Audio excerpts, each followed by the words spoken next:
கிறிஸ்துவுக்குள் அன்பான தேவனுடைய பிள்ளைகளே, இயேசு கிறிஸ்துவின் பரிசுத்த நாமத்தில் உங்கள் யாவரையும் வாழ்த்துகிறேன். கிருபையானது உங்களோடு கூட இருப்பதாக.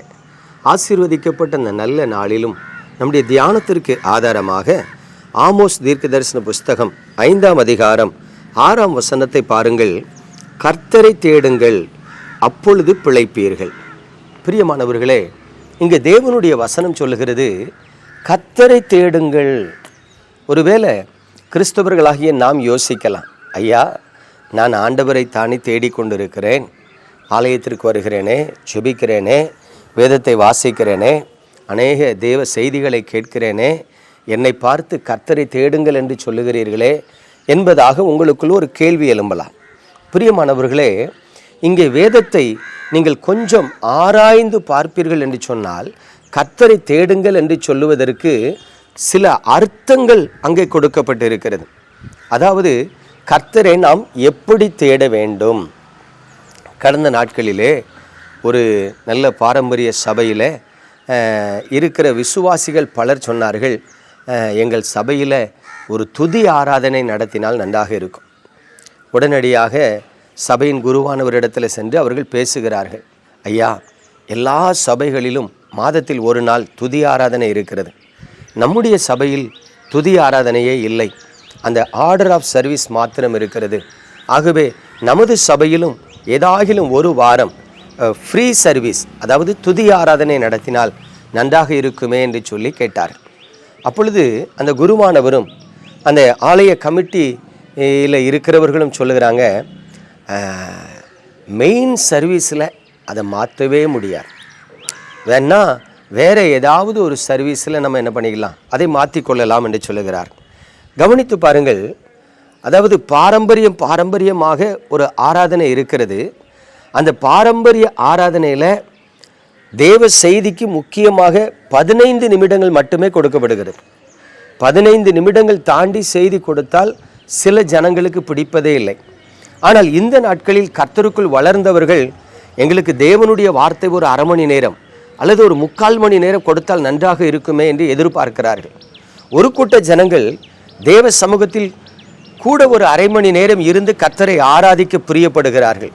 ஆனால் ஒரு கூட்ட ஜனங்கள் எவ்வளவு சீக்கிரம் ஆராதனை முடித்து விடுகிறவர்களோ அவ்வளவு சீக்கிரம் முடித்து விடுங்கள் என்று அவர்கள் அதிலே பிரியப்படுகிறார்கள். இப்பொழுது சபையை நடத்துகிறவர்களுக்கு ஒரு பெரிய தலைவலி.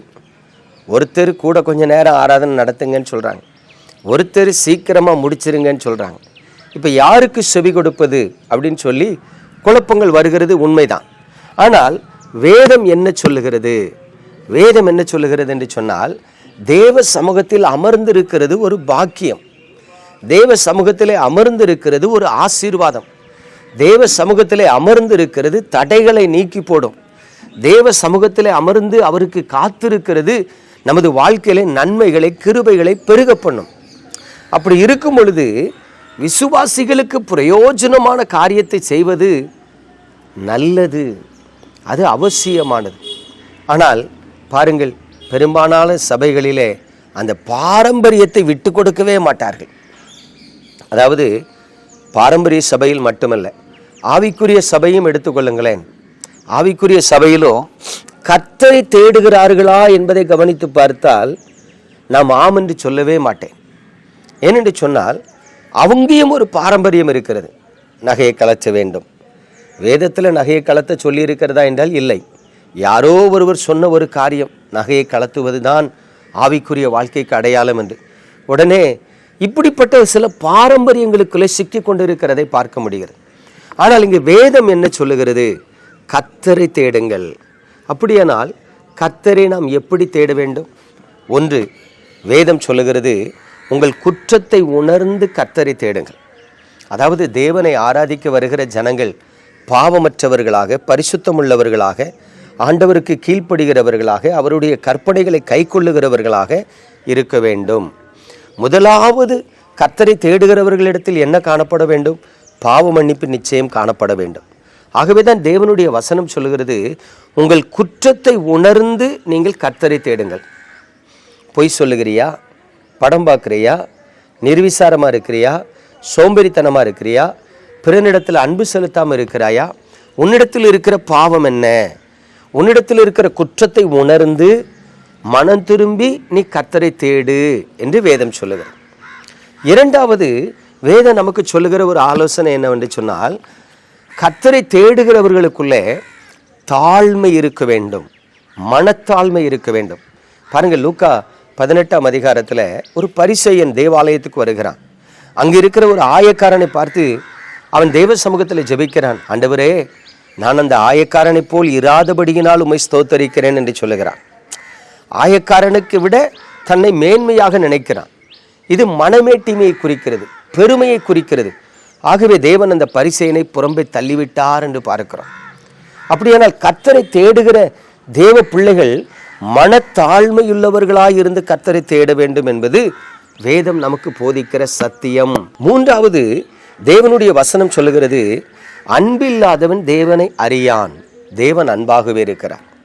அதற்கு ஆதாரமாகத்தான் ஆண்டவர் அழகாக வேதத்தில் சொல்லுகிறார், கண் கண்ட சகோதரனிடத்தில் அன்பு கூறாதவன் காணாத தேவனிடத்தில் அன்பு கூறுவது எப்படி? அப்படியானால் நல்ல கவனிங்க, கர்த்தரை தேடுகிற தேவ பிள்ளைகள் அன்புள்ளவர்களாய் இருக்க வேண்டும்.